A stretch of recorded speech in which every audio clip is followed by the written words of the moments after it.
Your power tool uses a variable speed switch. The switch turns the tool on and off and allows you to vary the speed. Over time, the switch can fail. It may no longer turn the tool on, might work intermittently, or might only run at one speed. Replacing the switch is a repair that you can do yourself, and I'm going to show you how. Hi, I'm Mark Socha. Do-it-yourself repairs like these are easier than you might think. From lawn machines to cordless drills, chicken mixers, Outdoor grills. our how-to videos walk you through each repair from start to finish. So doing it yourself means never having to do it alone. Let's get started. I'll begin by removing the rear handle cover.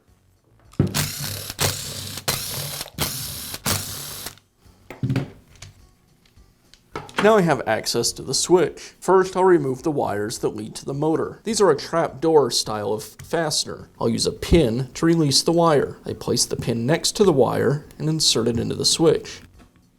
Then the wire will come free.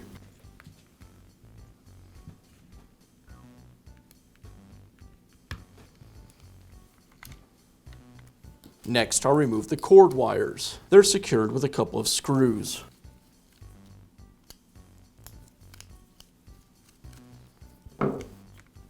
Now I can install the new switch. First, the cord wires.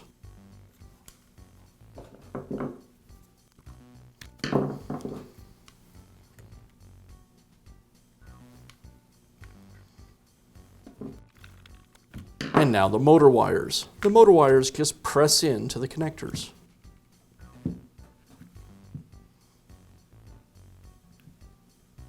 I'll route the wires through the holders on the back of the switch and make sure all the wires are tucked out of the way. And I'll finish up by reinstalling the housing.